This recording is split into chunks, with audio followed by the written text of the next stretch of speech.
do you want to talk about the Raw that was? God, I wish it was the Raw that wasn't, if I'm perfectly honest. Love it. You would not think this was the go-home Raw before SummerSlam. But I'll Go give you a home, little Raw. rundown. And because there's probably much more to talk around with TakeOver, with SummerSlam, I'm not going to dwell on it too much. But the matches, the card of Raw was, we got to see Drew McIntyre respond to Orton's actions the previous week with Ric Flair. We got Apollo Crews taking on Shelty B, picking up the win. We got Angel Garza versus Ivar for some reason. With Garza picking up the win. Sure. We got Natalya versus Mickie James, which you think would be good, but we've got some stuff to complain about with that. It wasn't good, and there's no fault of the ladies in the ring either. It's the fault of the fucking WWE booking. Almost Natalya made the picked up ringside win. report. I knew we were going to talk about it on here, but it almost made the ringside report the reasons why this wasn't good. But we'll get into that. Yeah, it was shocking. But yeah, Natalya picked up the win via count out, I believe it was. Who would know, because you couldn't fucking see it. Sasha and Bayley took on Asuka and Shayna Baszler with the, what are they called, the Golden Role Models picking up the win. I think that's what they call themselves, yeah. We had Ruby Riot taking on Peyton Royce, with Peyton Royce picking up the win. Yeah. Raw Underground returns for some reason. Which is still not under new management. I have no idea what that announcement was from MVP. Still not. They just never went back. Still just Shane McMahon running around like a little teenage kid going, come back, guys. That was a storyline just not followed up on. It's like, under new management. And then it's like, actually, now we're going to come on, carry on fucking around with the US title. Yeah. Baffling.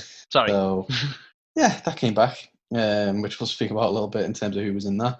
Rey Mysterio returns to address Seth's actions the previous week, beating the shit out of his kid with a kendo stick. There was a six-man tag. Upset, like. Yeah, a little bit, yeah. We had a six-man tag with the Hurt Business taking on Apollo, Ricochet, and Ali. Notice not Cedric Alexander, with the Hurt Business picking up the win. We had Andrade versus Montez Ford for some reason, with Montez picking up the win. And the closing segment was another legend to be killed by Randy Orton. It was Shawn Michaels or Old Man Marley from Home Alone, because he looks like fucking shit. But what has happened? I thought he's found God. It looks like he's found heroin. What the fuck? I haven't seen you in a while, Sean. I'm worried, man. The shriveled man. Jesus. So, highlights, Anthony. I've got two. And you know what? They're not even that good. So, I thought the Drew and Seth backstage argument was good. It was compelling. You know, their feud was short-lived. So we didn't get to see a whole lot of it, but I'm a fan.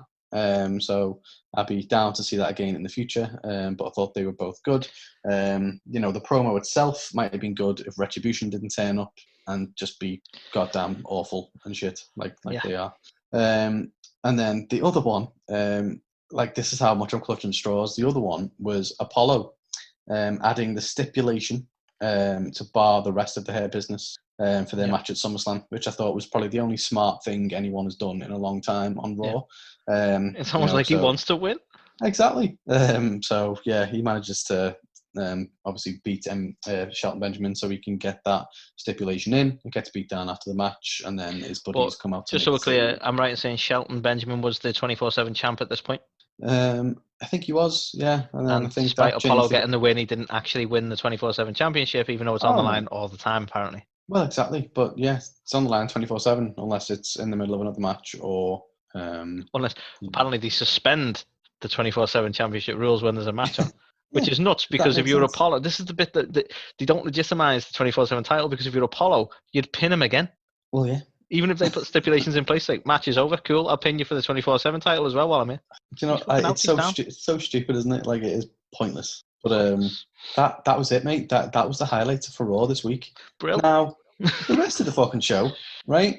This clusterfuck with Garza, Ivar, Dawkins, fucking the chick from The Bachelor. Like, why is she around now? I don't know. I mean, don't get me wrong. You know, is she there because she's good looking? Because like, you go, okay, she's a good looking girl. Like, other than that, I don't know why she's there. I don't want to sound disrespectful, but is English her first language? Because she looked a bit confused most of the time, and I didn't know if she was struggling for that reason, or is she just struggling because they're all a bit strange? Like, I've got no... that whole fucking segment didn't make any fucking sense to me, because she's there, and then 1 minute she's flirting with fucking Andrade, with Gaza, then the next minute fucking Dawkins is saying some shit to her, and then she's like, oh yeah, no, I don't like you, and it's like, well, what's going on? And then, oh, shock horror, it was Zelina who poisoned fucking Montez. No fucking shit. Like, are you messing? Like, why do all this shit with, like, oh, it wasn't me, it wasn't me? It would have at least been somewhat This compelling is if some it wasn't her. cartoonish soap opera bullshit as well, Like, to be honest. But don't be wrong, seriously? people will probably go back and go, look at, the previous Attitude Era when people were getting ran over and stuff. I don't care. This is stupid. Yeah. Poisoning. Shite. Absolute shite. And then, Bianca Belair was all fuming and whatnot, and then started it, like, beating her up sound. Oh, and what's with the turkey leg thing? I need to moan about it. I know they've done it before, but why are turkey legs like Thor's hammer for this guy? I don't. Is that funny? Is it meant to be funny? I mean, I never found any of it funny. You should look at yourself because you found something Whatever. funny at any point. They're competitive games where we're amusing for the most. I don't even care what you say. I'll say nothing at all. And I will move swiftly on to the next one. So, fucking hell, mate. We said this before.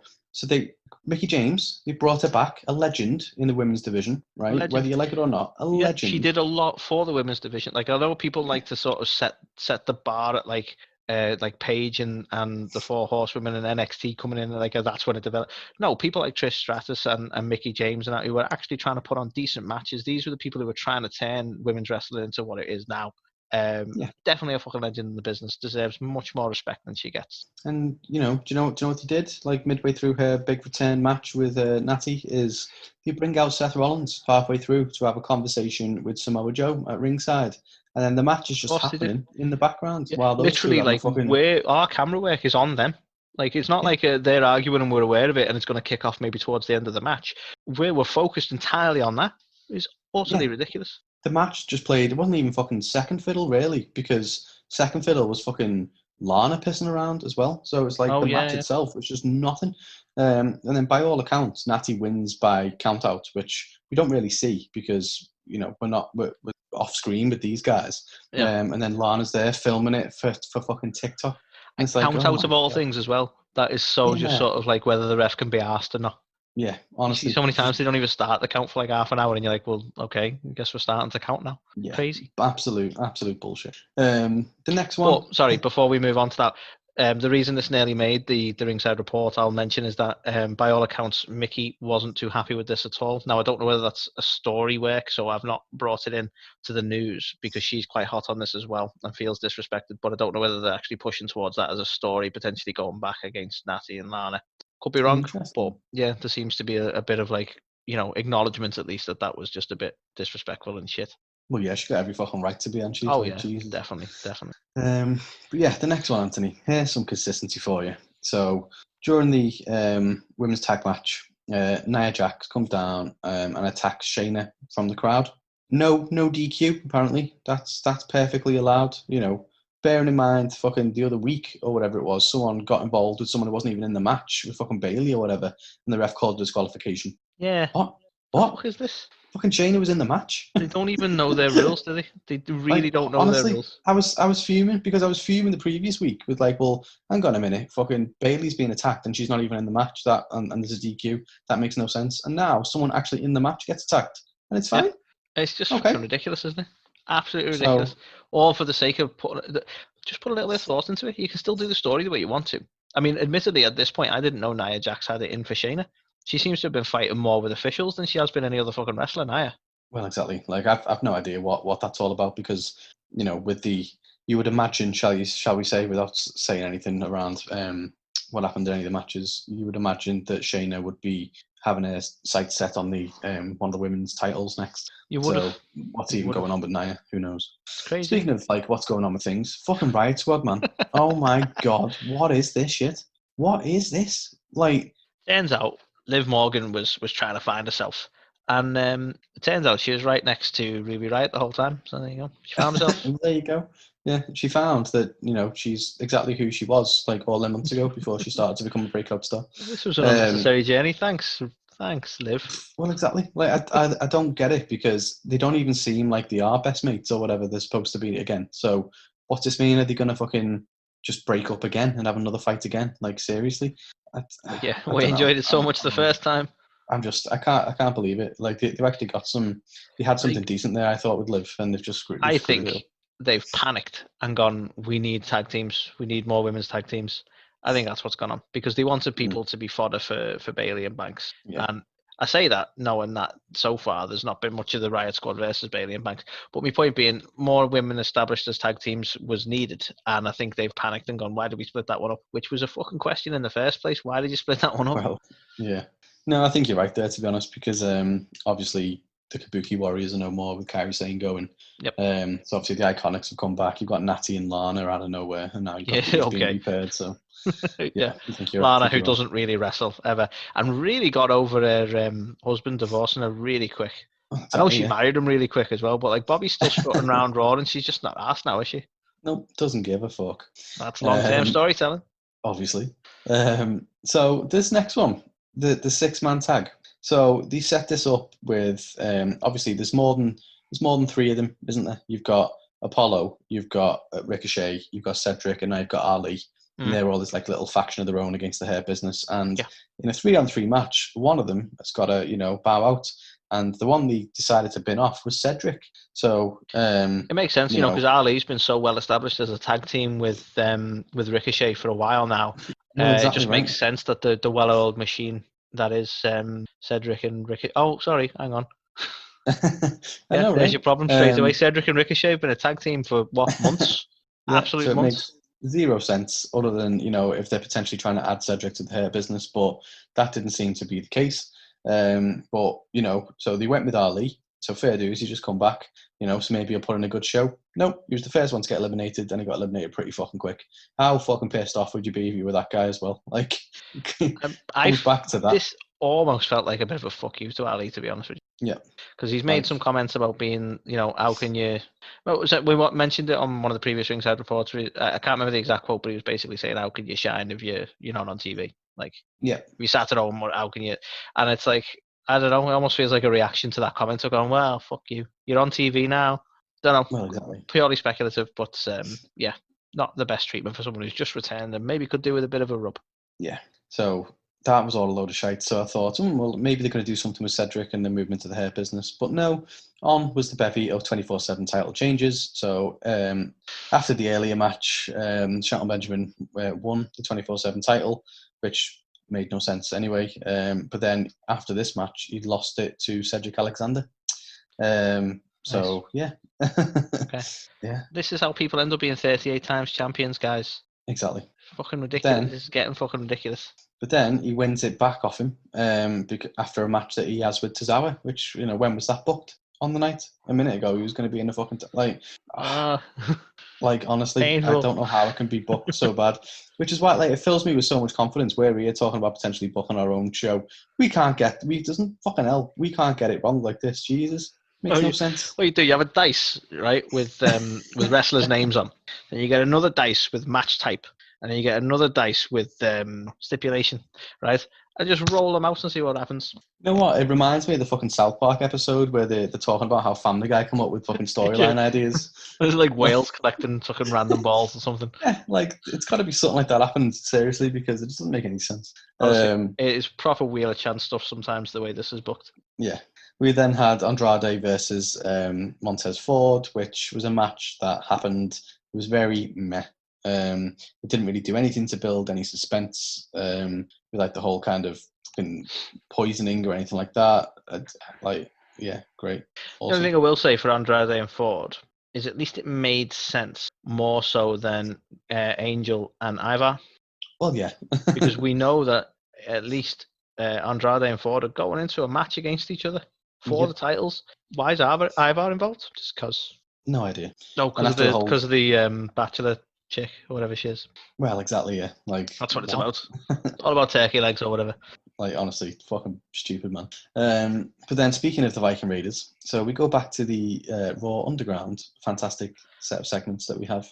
And Eric from the Viking Raiders is back at it again. And this time, the first time I think it's happened on Underground, he fights another active superstar in Dolph Ziggler. And Ziggler chokes him out. So nice. Ziggler's a tough guy now, apparently. He's always looked like a tough guy, hasn't he? Yeah. With his long hair and his stupid gyrating dance moves. Always looks like a proper mean, tough guy who'd be in some sort of underground fighting ring. Yeah. Yeah, definitely. Yeah. We I also remember got seeing him in the Moss. Spirit Squad thinking, wow, he's one tough dude.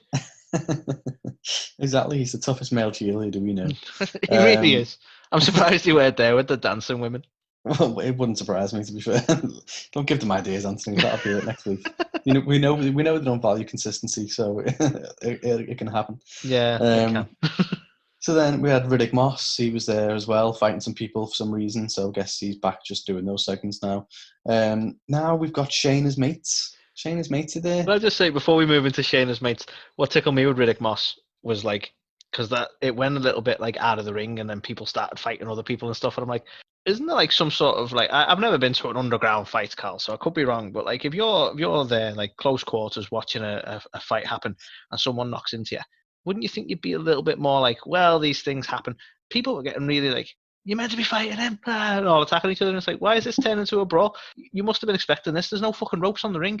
Well, exactly. This shit never happened in Def Jam Vendetta, the video game, which is where they ripped this from. So, exactly. Just making it up on the fly. Do you know what I mean? Yeah, I just feel like everyone got a little bit too alright, a little bit too quick. It's like I wanted to see the result, and the match ended as well. I don't even know who won. Yeah. Oh god, I have no idea. I assume it's Riddick Moss because he's the only one whose name I fucking know. Or the other guy. But then, yeah, out of nowhere now we've got fucking Shayna and her little cronies, like of the 4 horsewomen of who isn't the WWE version. So obviously it's Ronda's fucking crew, but now Shayna's the fucking the big I am, is she? So fucking Jessamine Duke and what's her face. I don't even know the other one's name. That's big memorable UFC fight. Yeah. What's her face? Well, exactly. I don't even know who she is, but they were there, they were fighting, and then we're gonna get Shayna versus Nia Jax in the underground. Then Nia runs away. Yeah. Okay. It turns out Nia's actually a little bitch. Yeah. She's been going around beating people up, smashing barriers down, attacking officials. She's just crazy. Don't know what she's gonna do next, but yeah. No, not gonna get that. We're not gonna get that match. Like flailing her arms. So that's definitely a turn up for the book. So I pictured Kermit in my head. And Retribution there again with the little hijinks, fucking playing with the light switches. Oh, menacing. Now, I do want to moan about Retribution, right? Because here's the trouble I've got with them. Like, it's like, oh, they're crazy. Like, I could get on board almost with them, like breaking windows and blowing up generators, right? But like throughout Raw, they were like putting things upside down on the screen and stuff like that. And they were proper like messing with the show production wise. And I'm like, you're a bunch of nerds, aren't you? Like if someone just broke into the TV truck and like broke stuff, you've actually sat down and gone, I'm going to turn this upside down, I'm going to flick the lights off, and I'm going to mess with it. That's some proper IT nerdy shit. That's like not, literally. that's not what I've been saying this for weeks. This is why, to me, this faction is a bunch of little broody teenagers. One of them's got on a fucking video editing class or whatever in school, and he's like, "Yeah, look at this. I'm going to put some Photoshop on here." Like fucking what? Really? Is that menacing? But when we see them on screen, they're like and snapping keyboards and stuff, and you're like, no, that's not what you're really doing. Bullshit. Yeah. So yeah, I'm done with these guys before they've even fucking started. I'm honest. So yeah, not great. There's and no then the final segment of the show was fucking geriatric Michaels coming out. Does not need to be here on the show at all. I thought he'd retired. Just stay retired, Sean. You look like shit, mate. Like, honest to God, you look awful. He's one of them legends, isn't he? Where like, I don't want to sound horrible. There's no nice way of saying it. It gets sadder every time you see him. Yeah, imagine if he'd gone out. You know what I mean? He'd gone out after the Undertaker match, and that was him, and then he just went off into the sunset. It's cool. Like on his horse for some reason. Yeah, why not? But no, but that's the thing. And I know I'm not like, I don't want to see these people again because I don't want to see people age. But he's not aging well. And like every time I see him, he's like, it's like, do you remember when he was like an active wrestler and really good? Do you remember when he was putting on like genuinely one of the best matches I've ever seen? Remember that? But you know what though, right? He still pisses me off. So even though he's past it, he's still Shawn Michaels, isn't he? Because, right, who else do you know who takes a fucking punk kick to the head and then 30 seconds later he's back on his feet and he's just, like fucking Ric Flair was dead. Everyone dies with a punk kick. Shawn's just back up again. He's like, I'm the Heartbreak Kid. Like, really? Ow, that hurt. Exactly. Like, he's fucking going into business for himself again. Like, who knows, fucking practically no sells a punk kick? And I think it's the thing where Shawn does things. I don't care how much of a Christian you are, Shawn, right? You do things sometimes just to be a cunt because that benefited nobody. No. Because let's face it, you're not coming back to the ring. We know you're not coming back to the ring, so why were you selling it to look tough? No reason. Exactly. Like, the whole purpose for him being on the show, which he shouldn't have even been on anyway, but I imagine it was just to be another fucking person on the list of people that, Orton had put out for a long, long time. Yeah, and it's always with Triple H has gone, okay, Sean, you can be on the show, but at least put this NXT cap on because you've got to do something for us. Yeah, but he's probably gone, yeah, put that NXT cap on because you're fucking bald, mate, and we need to hide that. So get this on, will you? At least promote us at the same time. I believe they've had to edit out "sexy" from his song now. And boy, because he's not young. Well, exactly, yeah. I'm just an old bald man. Old bald man. I'm just Sean. Imagine that. Oh, I'd love to see that, He just comes out and his music's just like, be back. I used to be great. I used to be sexy. I had some looks, but now I've gone bald. Yeah, so. I think I'm cute. I know I'm not. But, Retribution, you can make this shit happen. Mess with his music for me, please. Yeah, God, at least that might be entertaining. But yeah, honest to God, this was a SummerSlam Go Home Raw, and my God, it was awful. For me, Go Home Raw. For me, I struggle to even give this a 1, if I'm perfectly honest. But it's getting a 1 from me, and that's like that's literally just I can't even actually explain why it's a 1 and not even a fucking none. But there was some okay-ish stuff in there, No, the fucking wasn't. Don't you lie. Yeah. Even the okay stuff was worse than Randy's stuff was okay, but it was worse than the other stuff he's done. If they'd have skipped this week entirely, it wouldn't have mattered. You're right. I can't give it a 1. It's getting a half. Yeah, and I'm firmly with you. I'll be honest. Before this started, you can see from the notes, Carl, I was going to give this a 1.5, and the more we've talked about it, I'm like, there was nothing here. There was nothing here.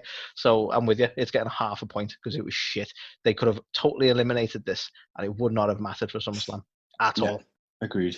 100% agreed. So on to the NXT results prior to TakeOver. So this is the NXT Go Home show for. Is it Go Home show for TakeOver? I don't know. Whatever you want to call it. Did he still get to be a Go Home show for a second-rate pay-per-view? That's right. Fuck you.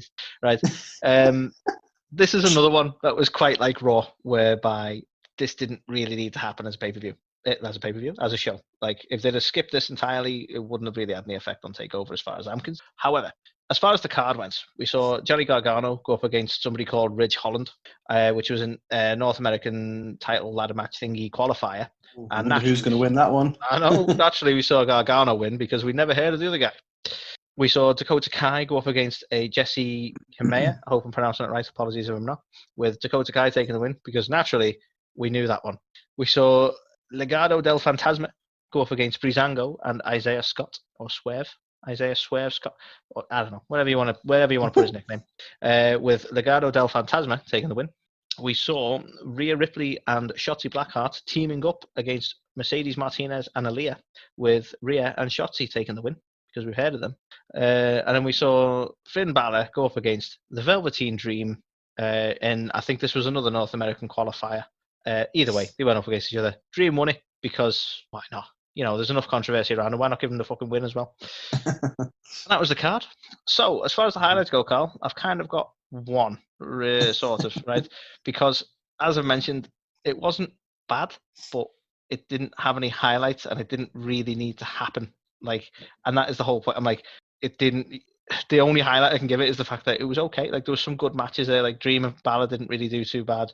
The tag match with Rhea and Shotzi, Mercedes and Aaliyah, it kind of progressed stuff, not necessarily in the way I want. There was stuff there, there was content there, so that's as good as a highlight you're gonna get. That things happened. There was wrestling. If you like watching wrestling, definitely that happened, right? But moving on to the O'Shites, mentioning that Rhea Ripley thing, whilst I'm all for progressing a storyline, and this is the way they want to progress it, I thought it was a bit of a shame as my first O'Shite that they gave Shotzi and Rhea the win in this tag match. I thought it would be a good opportunity for the Aaliyah and Martinez connection to actually become a bit more cohesive and take a win and look like they're going to be dominant in that sense.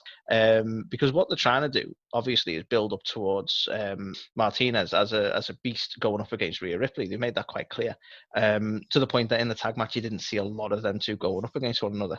But yeah, for me, I think it wouldn't have done any harm to give Aaliyah and Martinez the win here, even if you didn't make Rhea was the one who got pinned. Even if you made it Shotzi was the one who got pinned, she's used to getting pinned. It's fine. I don't know. That would have worked to me. I don't know what you thought of the match, Carl, but I feel like they kind of wasted an opportunity to build up the other two as a tag team. Yeah, I think obviously the whole goal of this was to get Rhea Ripley and fucking Martinez together in the ring, because that's the money match, isn't it? That's the match we all want to see. But I think both Aliyah and Shotzi are dispensable at this point in time. Like, they've taken that many losses. Like, you see, I think it probably would have been beneficial to build Martinez and have her look dominant, and then Rey is like, oh, I want to get my revenge because you've done this to me mate Shotzi. I keep looking at like this sort of scenario, and maybe this is the problem, because I'm there looking at it going, well, you've got a tag team here. You've got an established tag team that they could start looking a bit dominant, and you've got a decent women's tag team, because the women's tag team belts that I keep harping on about it can be defended on all three shows. They've made that quite clear. So why haven't we had Aaliyah and Martinez looking quite good and maybe going for a title shot? It's another women's tag team you've got there as an option. Instead, they make them look stupid because these two, who aren't normally a tag team, pair up together and can dominate them. Just, I don't know. I'm not overly sold on that as an idea. But we know famously WWE not too great with tag teams. Nope. And the only other shite I've got, Carl, because again, this was kind of an okay week. It wasn't the worst. It's just kind of unnecessary. But the other shite I've got is, and it's more of a pet peeve than anything, and it's this thing where you get it with every Money in the Bank, where whenever you've got a ladder match, Money in the Bank ladder match, at some point all the contenders come out and they all run out and they all have a go at climbing the ladder, because why not? It proves you can climb ladders. Like, what is the point in this shit? And they did it again with this. We closed out the night with Balor and Dream. Dream took the win. Then it turned into shenanigans. Sorry. Ultimately, everyone ended up coming out. We saw Cameron Grimes climbing the ladder and going, look, I can climb ladders faster than the rest of you. I just think it's absolutely fucking stupid. To me, it makes you look like a moron. Why have you come out and climbed the ladder when there's no stipulation for that ladder? In fact, it's risky, because if someone knocks you off, you might be damaged then going into the actual ladder match. Just a little pet peeve. I've always hated them spots because they are fucking pointless. They do not, like you've said, what are they proving? Oh, you can climb up a ladder? Well, fucking no shit. Like, you just I would fucking hope so. Like, Jesus Christ. Yeah, I hate those things. I hate them. And for me, I don't even mind the fact that they all come out and have a scuffle. They're all going to have a match together. It's bringing the ladder into it that does me head in. I just think, okay, why? So overall, it was a nothing of a week. If you missed it, guys, it wouldn't matter. But that being said, it was still better than Raw. So for me, I'm going to give it a 2. I'm going to give it a 2 because there was some content there. It was okay, but it didn't really develop much, really, in the ways of heading towards TakeOver. So for me, I'm going to give it a 1.5. And that was because, like you said, you did not need to see this show ahead of TakeOver. So it was pointless. Like, literally, the only thing we got from it was Gargano and Dream, the 2 additional participants in the ladder match. To be honest, like, I didn't want to bring it up because, like, I'd have to look back at previous podcasts, but, like, I feel like Gargano's had way too many chances to qualify for this fucking match as well. But hey, yeah, I mean, didn't he bring back Velveteen? Like, wasn't he back last week? Like the week before this, Velveteen? Yes. Yeah, he came. And wasn't that in a North American contender match? I feel like there was like some sort of triple threat that he was involved in and lost. He was in the losing effort, but Gargano's lost as well in a triple threat. So I'm not. I don't know. Well, we'll keep going until we get Gargano and Dream in there. It's, I don't know, stupid. It was stupid. So do you want to talk about? Do you want to talk about Dynamite, Carl? Because I don't think it was on Wednesday this week, was it? It was not on Wednesday. It was on Saturday. If you want, I can ramble on about Smackdown. If you want to keep continuity. No. I'll talk about that. It has no impact. It's cool. Yeah. So for me, I didn't mind the show at all, to be fair. So, which is probably no surprise. The card itself. So it kicked off with FTR taking on Private Party, with FTR picking up the win. We had an 8-man tag of the Natural Nightmares and Jurassic Express taking on Butcher, Blade, and the Lucha Bros. with the faces getting the win in that one. We had the Elite taking on the Dark Order, with the Elite picking up the win. We had Darby Allin taking on Will Hobbs, whoever that is, with Darby Allin taking the win, unsurprisingly. We had the finals of the Women's Tag Cup Tournament. Surprising the Nightmare Sisters had made it to the final. Also taking on Ivelisse. The fact that they were in the final, I thought they were going to take it. So not to spoil your results, but I was quite surprised in the end just because they were there. And I'm like, well, you've made it to the finals. You're probably going to fucking take this, aren't you? Yeah. So I did think, to be fair, but yeah, it was actually Ivelisse and Diamante who picked up the win and picked up the Tag Cup. And then the main event of the evening was the TNT title match. Cody getting absolutely demolished by Brody Lee. And we've got a new champ, which is mind-blowing. I know. And, Cody and Brody make a good match. They do indeed. So in terms of the highlights then for the week, so I actually thought the opening match was good. It was fine. So it was FTR taking on Private Party. It was full of action. It was good.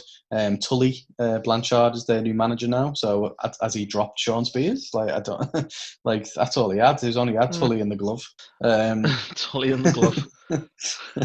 That's the name of my new rock band. But yeah, so he's backstage like, I still have you, glove. No, don't put it down. Anyway, that took a bit of a sour turn. I think there's a series of skits there, Cal. We can make that work. That's some TikTok stuff right there. We should write that down. Definitely, let's stick it on the list. But yeah, so I quite like this whole kind of three horsemen thing they're going with now. So obviously, I didn't really like on Tag Team Appreciation Night that the fact that Tully was there with Arn and it didn't really make any sense to me. And then they turned on the fucking Rock and Roll Express and all that stuff, and I was like, nah. But now at least something's come out of it. So now Tully's decided, well, okay, you turned on them bastards, so I'm going to be your manager now. So fine, that makes sense actually. So I don't mind that much. For me, it was fine. It was good. And it was action packed, but I still feel like similar to last week, it's not as strong as opening as it has been from Dynamite the last. I think this is probably the difficulty. Like they've set the bar for themselves. So when you go and it's good, it means it weren't great, and we're used to great at this point because they've had some absolutely stellar openers.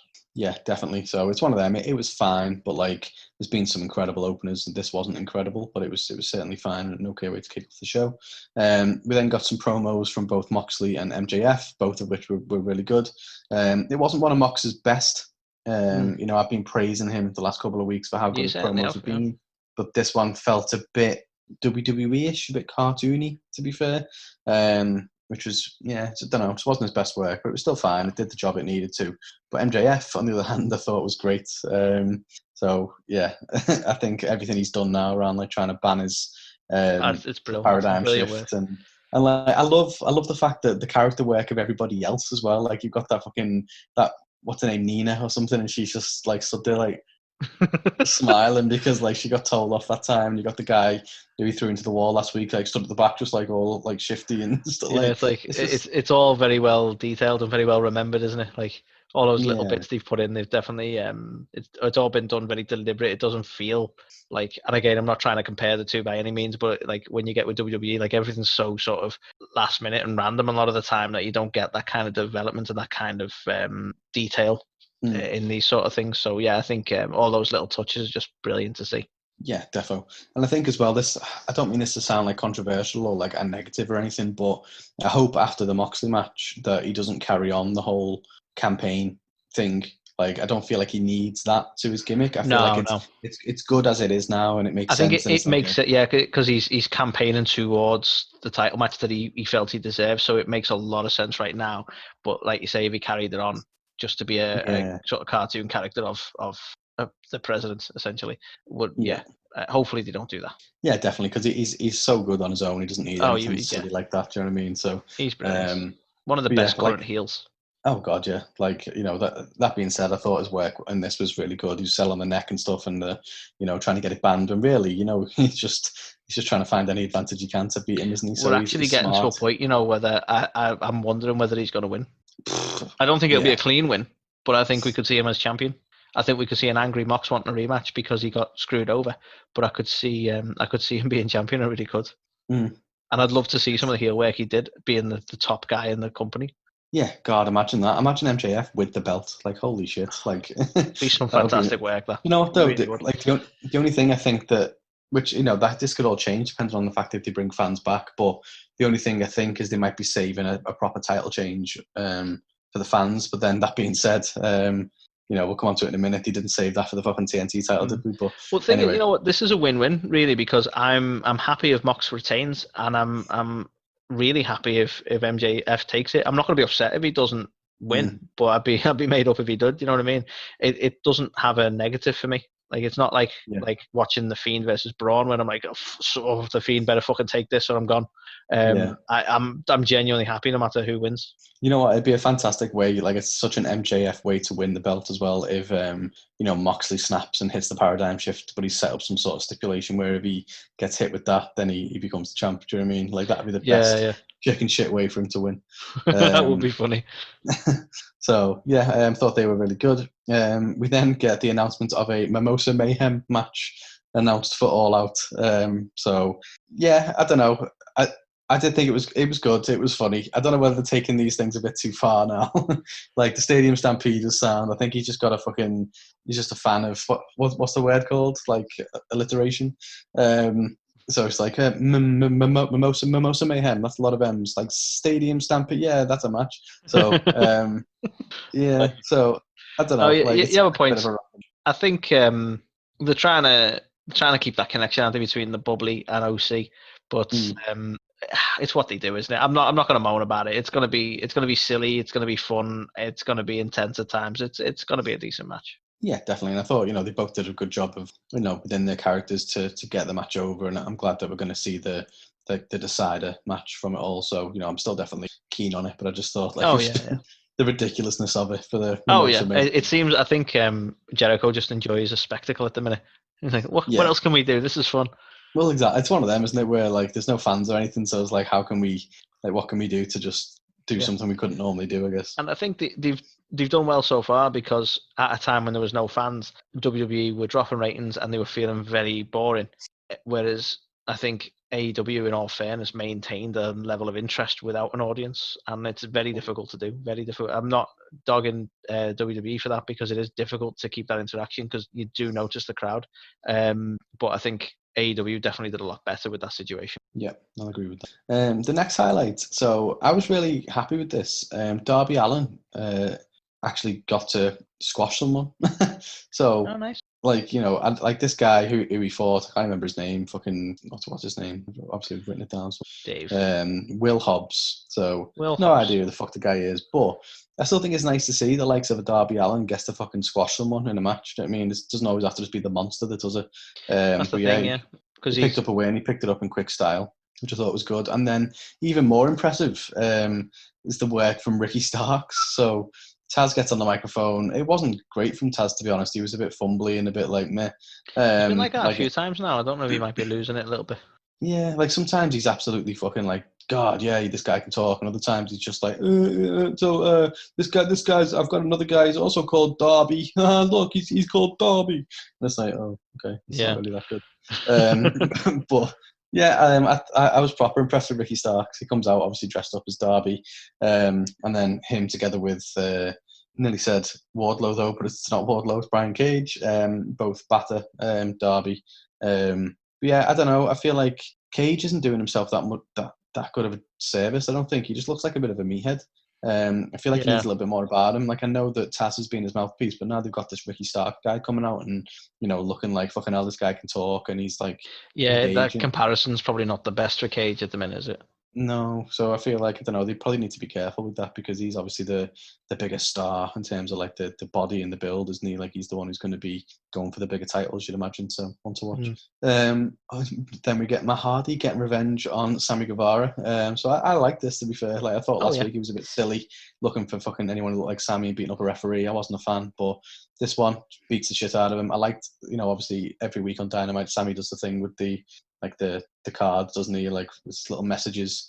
And I thought it was hilarious that like Matt Hardy had replaced the cards with like, delete and like this kind of stuff, and then just like comes out and batters him and throws him off the table. So now, to be honest, I'm hyped for these two.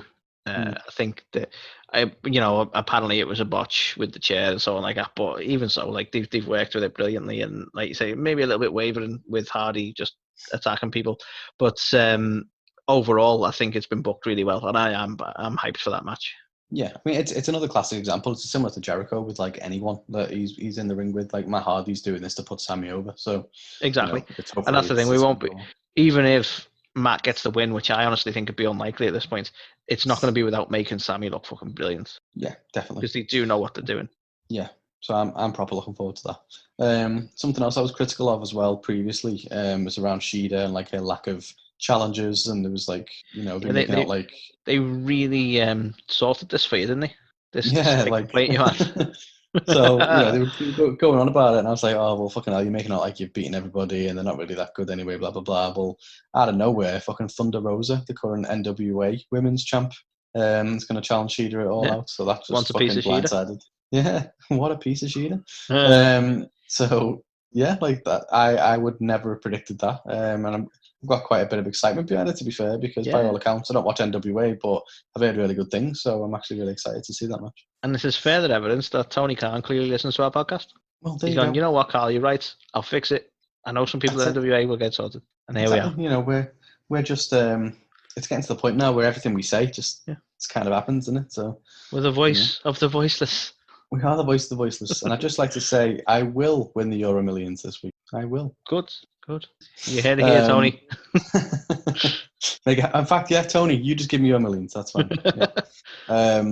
So, and then the final highlight of the night, and what a highlight it was, Brody Lee out of nowhere. Like, Jesus Christ. I love that they weren't afraid to do this, because he did not just win. Oh my God. He battered him. Like I've been saying for weeks, like, Cody looks like he's starting to struggle and it's becoming too much for him and stuff. Like how masterfully booked was this over a long period of time? It got to the point where, the match with what's his face, Scorpio last week, obviously took it out of him and he left everything in there. Yeah. And then this week he just didn't have anything left, and Brody Lee just battered him. Yeah, no, this is some fantastic long-term storytelling. They've done absolute wonders for making Brody Lee look awesome, and this sadly coming at a time after we were talking about the people's AEW runs last week. Because I'd have loved to have talked about this for a little bit, but honestly, Brody's looking fucking brilliant now. That was a really good, because you can always waver a little bit with Brody. He's been good and he's been bad since he's got in there. Do you know what I mean? And we've not really seen a lot of him in the ring, but fucking hell, this was good. Well, that's it. The Dark Order, we were like, meh, they're like a pretty shitty faction. I feel like they've been kind of building them slowly and slowly. We had the tag match last week or the week before where they picked up the win and looked really good. And then Brody, kind of the Exalted One, didn't really land that well with me initially. And I was like, I thought it would be something a bit different. And then he was booked with Moxley and didn't end up winning that. And then he's just been in the back burner. And then, damn, what a way to announce yourself back into the fucking main scene again. Like, he just looks incredible. And the fact that he's got the Dark Order all there with him, like, I don't think this is fantastic as well, because I don't think he's going to be like a Cody where every week we're going to see the TNT title on the line. I think he's going to make people fucking jump through the Dark Order just to even get close to him. They'll be fighting 10s and 5s and 2s and all sorts before they can get to Brody. But yeah, like, do you know what I mean? Like, it's such a stark contrast to what we've been seeing with Cody, but I'm also interested to see what's next for him now, because he had the whole, he can't win the belt, and because of MJF screwing him over, and then the TNT title was there, he managed to win it, but now where does he go? Like, is he going to finally snap? Is he going to snap on Arn? Is he going to snap on? I think we're definitely going to see a heel turn with him. Well, yeah, I mean, Cardona seems to really right itself. Whether they can get that in place for All Out, I'm not sure, but hopefully, you never know. I mean, I wouldn't want them to fast pace anything, to be honest. If they're just trying to get it in there, even if they want to take the time and tell that same story, I'm fine with it. We don't need Cody all the time, you know what I mean? Yeah. But yeah, so that was a hell of a way to end the show. Obviously, Brandy comes out. After the match, like, the Dark Order takes over and just like take out Arn, take out fucking Nightmare Family, take out everybody. Brandy comes out to try and stop it, and then he fucking what's-her-face, he summons her to go after her. And then they're all taken out. So yeah, madness. Crazy. It was really, really good work from everyone. Yeah, defo. In terms of shites for the week, I've not got many, and one of them is a bit, don't even know if it's that much of an shite, but I just want to moan about it. But the first one is the 8-man tag. So we've been speaking around like how they can get them right, but this one they got it wrong for me. It was clumsy. It felt like there was a lot of botches. It was out of place. QT Marshall, why the fuck? Like, why is he on our screen? Like, he's not even good. Is it just because he's Cody's mate? Do you know what? I don't know whether I've not seen a lot of him in the ring, so I'm not. I don't know. Maybe there's something there, and he's just not booked very well, or he's not got the right gimmick, or whatever. But like you say, he's not coming across well at all. Like he didn't like he could sell at all. Like people were beating No. him up, and he didn't have any facial expressions. Like he was just fucking. No, the way he looks dry as fuck. the way he looks at the minute is that this is why we don't see him in a lot of matches. To be honest, but Yeah, I'd love to be wrong. unimpressed with him. Yeah, yeah, I was unimpressed with him. Like Goldie was, he wasn't bad in this, but there was like one or two little botches and stuff as well. Like he botched like a Canadian destroyer, it just didn't happen and stuff like that. So yeah, which is rare to see from Goldie. So for me, it just didn't work that match. And then after the match, Eddie Kingston, who's obviously now signed, comes out, cuts a little bit of a promo. It wasn't one of his best either, but he's trying to form like a new stable, I think, with Butcher Blade and the Lucha Brothers. Okay. So yeah, I'm not sure how I feel about that because I kind of really wanted Death Triangle to happen, but obviously Pac can't be around at the minute. See, so. I still think they want it to be a thing because, like, I think they wished him happy birthday today, maybe yesterday, and they still referred to him as like a member of the Death Triangle. So I feel like when he can come back, he is gonna still be part of it with the Lucha Bros. But I don't know. Yeah, maybe like this is again some longer term booking where it might be Kingston with Butcher and Blade, and then going against Death Triangle. We've got like another trios, little few that will come up, but rock off, no doubt. rock off. But yeah, speaking of which, where's Warhorse? I'm Warhorse. I like Warhorse. Warhorse was good. Yeah. I'm a fan. So yeah, so that match was just a bit meh. Really, it just didn't land for me. The other stuff. Or rather the last one, which isn't really that bad, but I just want to moan about it again, like I continue to moan about it. This whole Elite and Kenny Omega stuff, like, at this point, why are they even friends? Why are they even the Elite? Like, literally, they're bitching and moaning and fighting each other about something. Someone isn't happy somewhere. First it was Hangman, now it's fucking Kenny. Like, there's one point where one of the fucking Young Bucks was, they had to calm him down and stuff as well. Like, they're all just, I don't know, it doesn't make any sense. And it seems like they're trying to turn Kenny Omega heel. And I don't get that either. This is one of them ones where I feel like I give them credit for booking things well and for long-term booking, but I feel like they've not quite known what they wanted to do with this because we started out with like, I can't remember which of the books, but one of the books was not happy with Omega and the friendship he had with Hangman. Then they might have suggested that Hangman and Omega weren't getting on too well. Then they brought FTR into it. And I really don't think, I think they want Omega to go heel. I just don't think they know how they want to do it. So they keep messing around because it just feels like it's changed so much. And it's like the only thing we know for sure is Omega's a bit moody.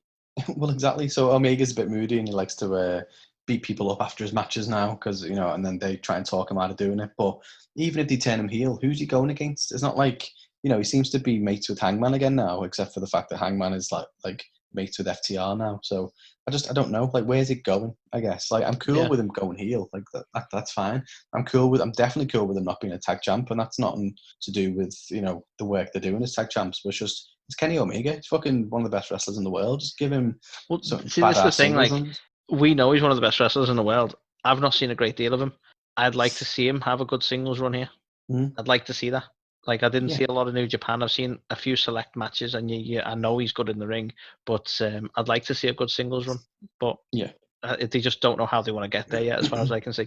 But yeah, so again, it's not that much of a moan really. I like the match and everything as well, but it was just more of a, I don't know where they're going. So all in all, I found it really hard to find some bad things about it again. So they continue to just be a really good product. I think I'm really enjoying watching them every week, which is not something I can say for some of the WWE shows, shall we say.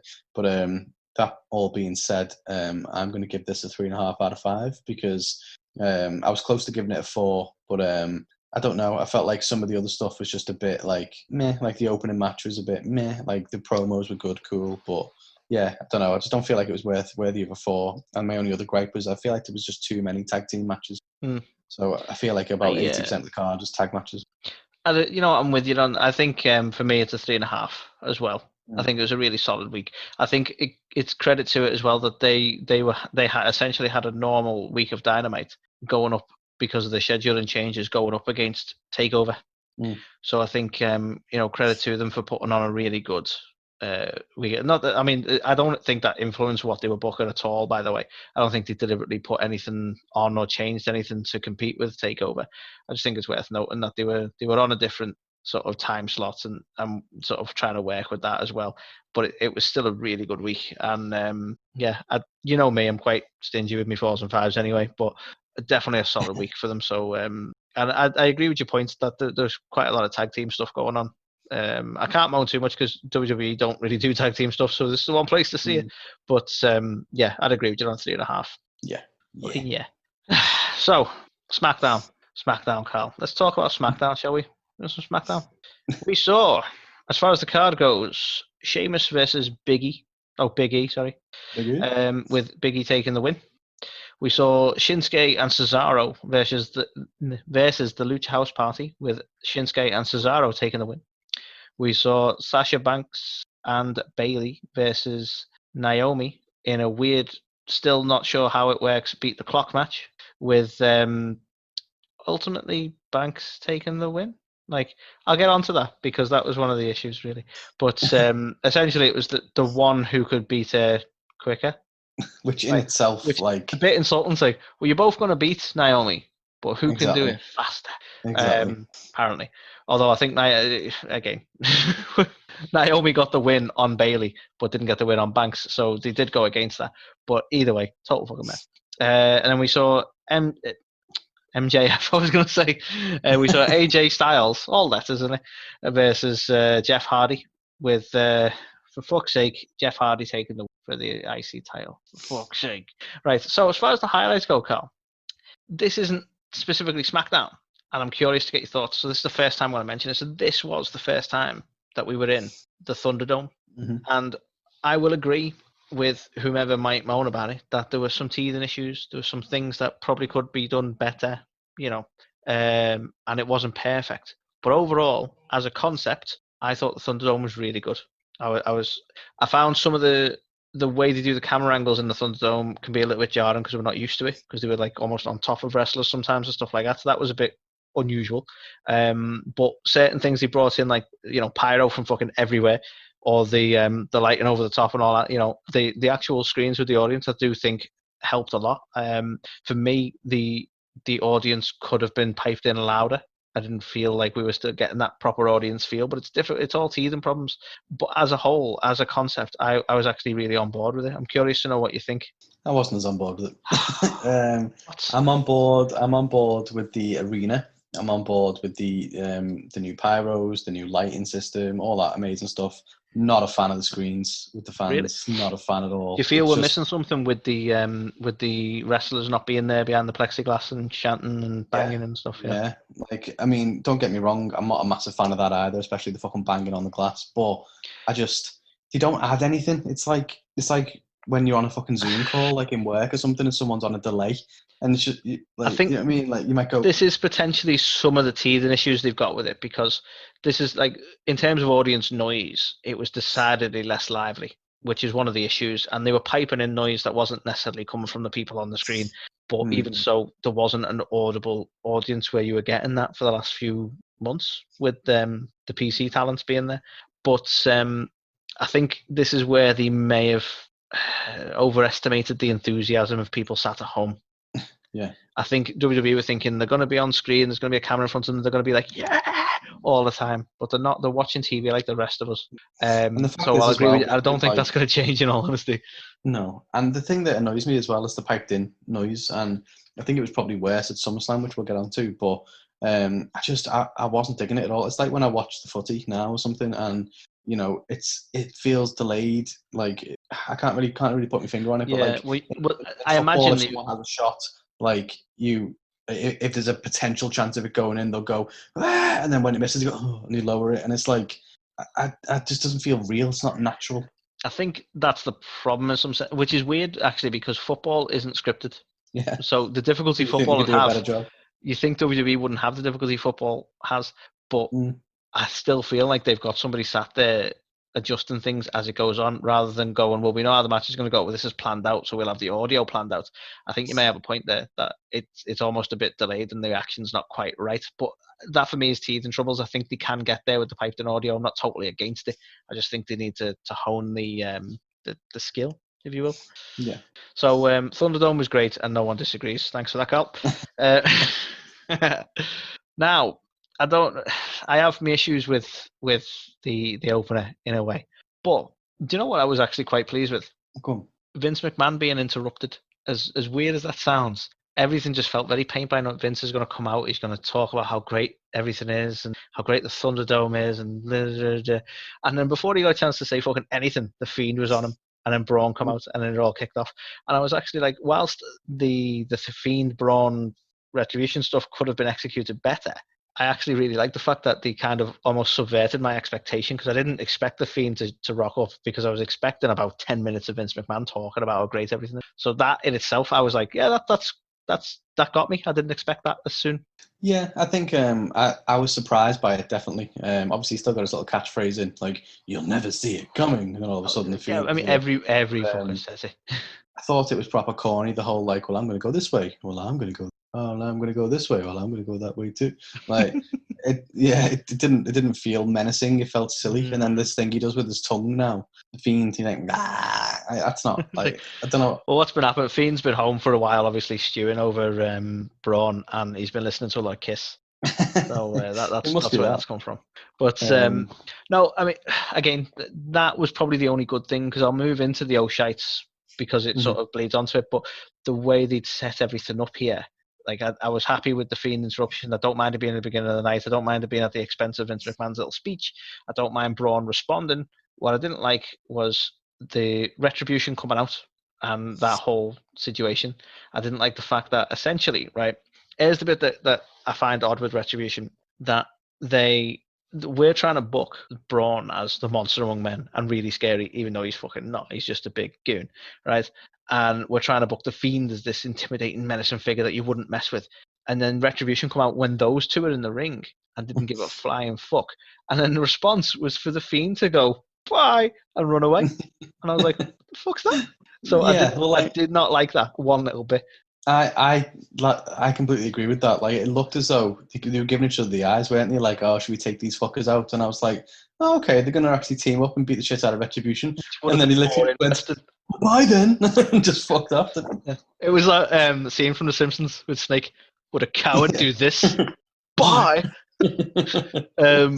Yeah, it was just stupid. I didn't like the fact that the Fiend was the one who ran. It's like, you're like this sort of unwieldy fit. You probably could have took them all to a parallel universe or some shit. I don't even know how that works. Look what you did to John Cena. Well, I'm sure you're going to speak about it, but, parallel universe or just room in the back.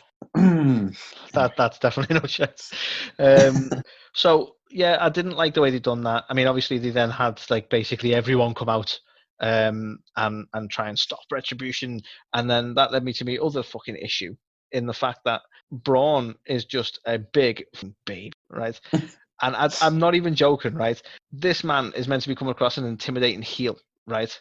This man is 6'7". He weighs about 385 pounds, and that is the only reason he's intimidating, because the way he acts is the same way my 1-year-old son acts, right? He gets that little grin on his face, and I know he's about to do something he shouldn't do. That's Braun's gimmick, and that can be executed perfectly by my son, right? That's all Braun. Braun is like a big, giant, muscle-bound fucking toddler. That's all he is, right? To the point that he just threw a strop because he didn't get his own way, and then lashed out at Gulak and Jey Uso. That's not heel work. That's a child. That is a fucking child. I don't get what that whole booking is. It's ridiculous. I'm sorry. I've just got visions of Joey just battering Jey Uso, throwing him out the ring. But that's the bit that it's terrifying when you think about it, right? If you imagine you wake up one day and your son is suddenly 6'7" and 385 pounds, and you've still got to try and discipline him. That is terrifying, but not for the right reasons. So the fact that they just book Braun like a stupid child, I do not like. He's not a heel. He's just I don't know. That's the best way I can explain how they're booking him, because it doesn't feel for someone who's so big and should be so intimidating. He doesn't come across as scary. That's the only way I can explain it. An idiot, doesn't he? Yes, exactly. Weird, smiling Tantrum boy. It's like, ooh, scary. No, right. And I don't know what you made of it, but I'll mention it. It's not necessarily an O'Shea, but I'll mention it as part of that segment. The whole Miz turning up slightly late to save everyone. Yeah. Are we hinting at something there? I fucking hope not, because that'd be stupid. God, I hope not as well. I really hope not. You better not be involved with these fucking Retribution guys. Jesus, wouldn't make any sense. We know that him and Morrison have got a history of meddling with TVs and pyrotechnics and stuff. Oh shit. Oh god, that'd be so. I mean, to be fair, I don't know who it could be at this point that salvages it. Like, I feel like it's going to be underwhelming no matter what, because Totally like, agree. who wants to be the leader of that fucking hot mess that is that stable? Like, who the fuck wants to be? They can't book They're this. mine. They cannot book this at all. There's No. not going to be a satisfying result to this. The next one I'll mention, and I'll start by saying, look, I'm not big on Naomi. I know she's got a fandom, right? And I'm going to do my best to defend her position here. This is what this is about. I'm not big on it. I don't like the whole segment where Naomi come out to speak to Bailey and Banks, right? It was cringe, right? It was cringe because of Bailey and ding dong, because that's just cringe, right? It was cringe because Naomi now does this whole thing where she's like, I don't know what that is. And Banks does it too. So that like they're all stood there in the ring, clicking at each other and shouting ding dong, and we're meant to be like taking this shit seriously. It was just it was all very cringeworthy as a promo, as heels go, right? But I honestly don't know what WWE want with Naomi. Like they're reacting to the fans getting behind her and to this whole hashtag whatever she had, because they're putting her in stuff, but then essentially they're putting her in stuff to get battered. Like she's not going to be anywhere near the title scene, but she's going to be involved with these two so that they can determine who goes first for their title matches. I don't. What was this shit?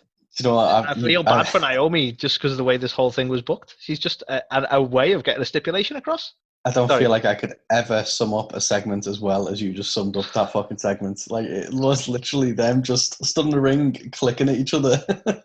And then it was like, well, yeah, we're both going to beat you anyway, so we'll just have a match and see who can beat you quickest. And it was like, okay. Yeah, like, I believe it was Corey Graves who suggested that. So that's like a fuck you from all angles of them going, well, you got to lose. Like, well, we haven't beat the belt.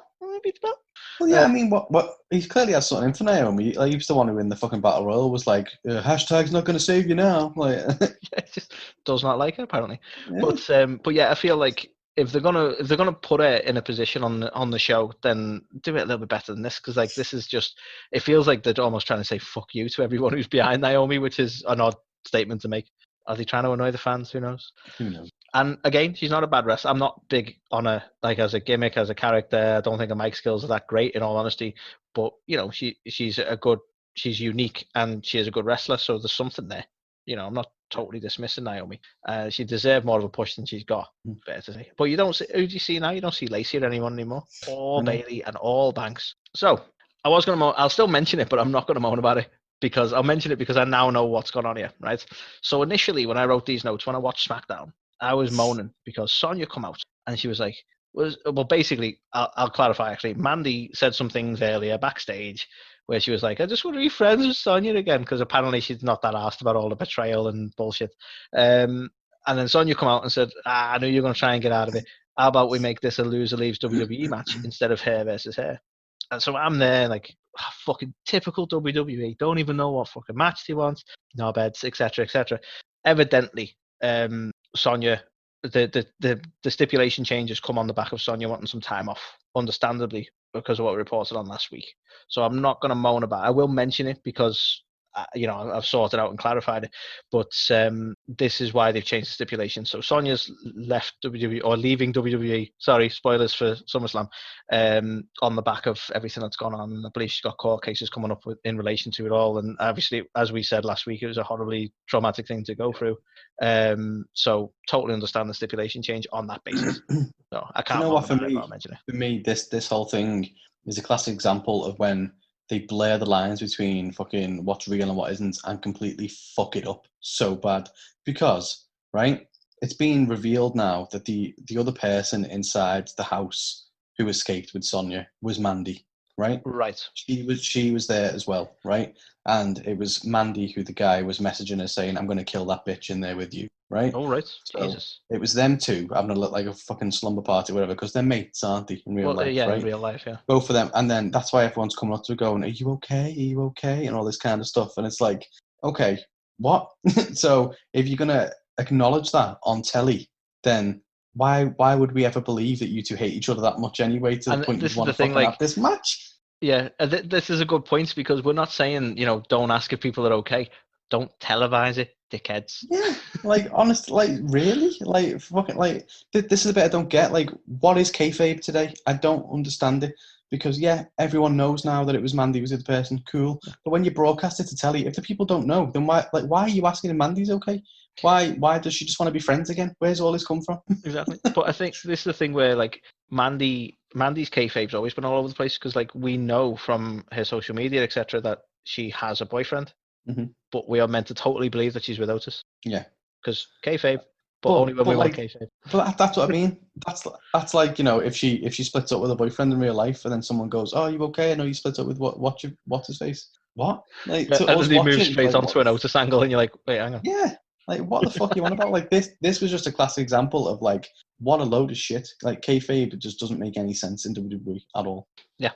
So I'm glad we had a bit of a talking point in that because I had to kind of go back on the original shite. But yeah, you're totally right. That is why are they televising certain elements of reality when it doesn't work for the Yeah. story they're trying to tell? Oh, crazy. So I'm curious how you feel about my last one, Cal. Right. So I'm going to start by saying the match between AJ Styles and Jeff was good, but not as good as it could have been. And I don't think Jeff should have won the title. Now, the way they've booked Jeff since he's like come back from injury, right, has been just to get battered left and right and to struggle, right? Then we've had people like, if you look at people who fought AJ and had really good matches with AJ, Jeff isn't really up there for me, and this is why I'd like your opinion. You have the likes of Matt Riddle who had a really good show on NXT and then come into SmackDown looking really good. And I honestly, it might have been a bit too soon as timing goes, but I wouldn't have been upset if he ended up with the IC title. But I'm more upset with Jeff getting the IC title now. Like, it's just such a random, like, I've had my redemption with Sheamus that I had 600 matches with. So now I deserve an IC title shot. And he fucking won on SmackDown the week before a massive pay-per-view. Honestly, I don't know whether this is me just being fucking silly or what. I feel like, because by all accounts, it was leaked that Brody was going to win the belt. For me, the fact that they left the IC title off SummerSlam and they put it on SmackDown the day before the TNT title change because of the change in schedule was, for me, WWE being petty and doing a fuck you to AEW, if I'm perfectly honest. I hope you're right, because this is a massive backfire, because this is not the person to put the belt on, as far as I'm concerned. Like, I'm totally sick of this whole fucking lovable loser thing they've got going on with Jeff. You know what I mean? He's such the underdog all the fucking time, right? Honestly, he shouldn't have beat AJ. Like, it wasn't a bad match. I can't moan about the quality of the match. It was actually some of the best work that Jeff's done since he come back, other than just getting totally railroaded by Sheamus. But I don't know. I'm just sick of the constant hard luck story. And he's like, "Oh, look, I've overcome it all and won the IC title off this guy I fell out with last week randomly." Yeah, it Like, fell far not too even good quick story for me. building. It's just, I don't know. The whole thing kind of bugged me. Do you know what? In fact, I take that back. I'm here saying like it felt far too quick for me. I don't even think it's about the speed, because really, like, Brody Lee came out of fucking nowhere last week and was like, "I'm challenging you, Cody," and what they did was fantastic. Whereas with this, it was just kind of like, "Oh well, yeah, like you said, oh, I'm not fighting Sheamus anymore. I should have had my title shot. I'll fight you next week then," and beat him. And it was just like, what? Also, right, look, Not from a wrong. heel point of view, right? AJ had this match because Jeff said he deserved it. Yeah. AJ's been playing this heel of going, I'm only going to give matches to the people who deserve them. I'm not just going to hand out opportunities. How is that not handing out an opportunity? He's done nothing since he come back to earn a title shot. And you've given one because he wrote his name on the list himself. Yeah. Didn't realize it was like a self sign-up kind of thing. If there's a sign-up sheet, Jeff, because you're the title champ now, that's cool. Let me know where it is. I'll sign up myself. Yeah. Oh, good. If anyone could just go off and go, yeah, I'm going to have a title shot, fuck it. It kind of ruins the whole point of AJ trying to be like, see, I'm going to prove Daniel Bryan. He's not going to be a fighting champion. I'm going to make people who deserve it have title matches. Jeff did not deserve that. No. I don't care how much people love Jeff. His run this time, since he come back from injury, has not been good enough for a sudden IC title match. But we've got a new champ, guys. Yay. Right. So, unless you have any other notes about the match itself, Carl, because most of my moaning is Jeff. But No, nothing else from me to say. cool. On that one. So my next shite is something you touched on earlier, Carl, and this is apparently the Firefly Funhouse is just a little setup backstage that Bray's got to play with his puppets. And I always preferred this whole, like, no one knows where he is. It's this place, you know, almost mystical in a way. But then we had Seth Rollins burning it down because, you know, that was his theme music at the time or something. So we know that people can get there, but it's just so much more blatant this time as well. And, like, he got attacked by Braun in the Firefly Funhouse. And that takes away some of the mystique for me because, like, this means literally that all the other wrestlers are backstage ignoring the grown man in the corner playing with his puppets. Playing with his puppets. I just want that to sink in with everyone. This is what, like, it's like, oh yeah, Bray's just having some fun house time. Like, well, you know, they're just gonna fucking ignore him all night. Yeah, it's so weird to think that that's how they're suggesting it is because he can just sort of everyone knows exactly where he was doing his puppet show, and Braun's the only one who's gone and attacked them. Crazy. Do you know? I don't actually think that's the way they intended to come across. I think they're just fucking ignorant and they're stupid. I still think in their heads they think this is a place inside the mind of like Bray or whatever, and because Braun was in the fucking thing, he can now access it or whatever. Do you know what I mean? I legitimately think that they don't believe it's a room or something just in the back where he is. Like it is meant to be somewhere else, but now some people can get to it if you've got fucking certain powers or the Fiend's interacting with them in a certain way or something. But it does come across like he's just sat there in a room backstage playing with his puppets, and it's fucking stupid. Yeah. It's not done well at all. It's a total mindfuck when you think of it like that. And then we had this whole sort of backstage thing between the two of them where they're battling backstage and basically Braun's throwing them everywhere. And then I don't know how you feel about this, but I feel like it was ridiculous, right? He throws tiny ledge. He throws Bray off this tiny ledge, which is about a foot off the ground. And it's like massive overreaction from everyone. There's crowds gathered around. He's there like, oh God, I'm dead. And an ambulance, like fucking seconds later, the ambulance was ready. Did they have nothing else to do? They just sat there at the Amway all night waiting for someone to get injured. That's a bit weird. But yeah, the ambulance ready and everything, just proper exaggerating this fall. Like, oh my God, he's thrown him off the loading dock or whatever. And it's like you could have had like Mankind and Shane there. Like, the fuck? That's not a fall. You call that a fall? There was more people running to the aid of Bray Wyatt than there was fucking people running to the aid of Elias when he fucking replicated the Lion King scene and he fell from the balcony. He fell off that He balcony. literally fell about a Hornswoggle's fucking distance. Hornswoggle's distance. He fell. I love how we measure things, Carl. That's brilliant. He was about 5 Hornswoggles away. So, I just honestly, that was some hokey shit. This is the ridiculous storytelling, though, because why did they have so many people there to react? Because we had we had Bray taken into the ambulance because he was seriously hurt from tripping over a ledge. And then what happens? The ambulance stops, the lights turn red, and the Fiend emerges. And that's why the crowd were there, so they could all go, oh my God. So that's why they booked so many people there. But for fuck's sake, they could have had a bigger fall. We've recently seen Edge and Randy throwing each other off shit all over the place. Like I've cited like the Attitude Era when everyone was throwing each other off everything. We've seen fucking pit matches with Matt Riddle that had a higher drop. The Elias thing is a perfect example. Fucking hell, so many people cared about Bray. Do you remember that time on Raw when Austin Theory got attacked and he was just lying dead outside the ring for like 3 matches and no one gave a shit? Oh shit, yeah. Is he dead? I haven't seen him. I've never seen him since. Some rumours say he's still lying there now. Just not at the Performance Center anymore. That's fine. But yeah. So I'm glad you agree with me because I was there. Like, what? That's not a big fall. That it's probably not much higher than the ring apron. Like, well, exactly. What the hell? Literally, it was nothing, and Bray Wyatt was like dead, and I was like, really? Off that tiny little slip. And I don't want to be this is probably bitchy, and I do apologize because I don't like to be this kind of guy. Because who am I to comment? But is it just me, or is Bray not as ripped as he used to be? I know he's always been a big fella, but he got in proper good shape when he emerged as the Fiend, and now the Fiend looks a little bit chubby. I'll be honest. Yeah, the Fiend looks a little bit Husky Harris, is what he looks. I feel like he's had some time off. Yeah, I feel like he's got his dad bod out in full swing here. He definitely doesn't look as ripped as he once was. I was thinking this. He looked, especially like at SummerSlam. Yeah, I as the noticed it Fiend. more at SummerSlam because Mm. I feel like those tights were holding him in. You know what I mean? Yeah, I was about to say that 100%. And you know, I feel the guy's pain. You Oh know, yeah, definitely. that Put it this definitely way: when the Rollins Rumble happens, we're not going to be dressed like the Fiend, either of us. No. It's going to be baggy clothes all round. Oh yeah. But no, yeah, for me, I'm again bitchy comment, but he's not looking as in shape as he was when he first debuted as the Fiend. And naturally, you know, he's had some time off. He's a new father. You know, I could definitely sympathise. But yeah, it's noticeable, sadly. So is all I can say. Especially because consequently, Braun's looking ripped as fuck at the minute. Yeah. He's lost some pounds, and you can he's proper shredded, isn't he? Anyway, Very fun. less superficial stuff. And the last shite is again in relation to this is the fact that this unplanned chaos at the end of the show was the end of the show.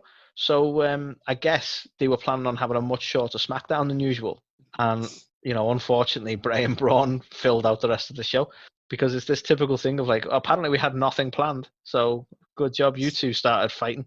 Yeah. Another little pet peeve of mine. Like they could have at least had a match plan that got cancelled because of it, and then it feels a little bit more realistic. But whatever, I'm on about it every fucking week. And that was SmackDown. For me, it was a 2. There was stuff there, you know, and there was things I was pleasantly surprised with. I was quite pleasantly surprised with Thunderdome, as I said. So it wasn't the worst. It wasn't Raw, but by no means as good as NXT or Dynamite, definitely. So a 2 for me. Yeah, it was a number 2 for me as well. But no, it wasn't Massive number 2. No, God, it was infinitely better than Raw, which isn't hard. But yeah, it's a 2. There was some okay bits, but yeah, by and large, it was just a bit meh. And again, like the thing that brings it down for me is this was the go home show for SummerSlam again, and it's just like, really. I feel like that they spent all this story, so there's like we've not really anything to say, and they've done it all round. Like they've done it with NXT for Takeover, they've done it with Raw and SmackDown. It's like shit, we've already kind of spent all our stories up. We're gonna have to do something. Yeah, that's the way I felt about it as well. So yeah, all in all, as far as go home shows go, not the best. Greetings and salutations. It's your man CD, the fallen angel Christopher Daniels, and I'm out here in the Southern California sunshine, making my way through this quarantine like everyone else. Hopefully you're all home, safe, and healthy. I want to do a quick shout out to Carl and Anthony, who are the leaders of the A to the K Wrestle Talk podcast. You guys can watch that on YouTube, listen to it on Spotify, etc., etc. And I just want to say I appreciate their support. The guys at AEW, we wouldn't be where we are today if it wasn't for fans like you guys. And I'm sure Carl and Anthony feel the same way about all of you that listen to A to the K Wrestle Talk. So keep listening to A to the K Wrestle Talk. You guys stay home, stay safe, stay healthy, and I'll see you later.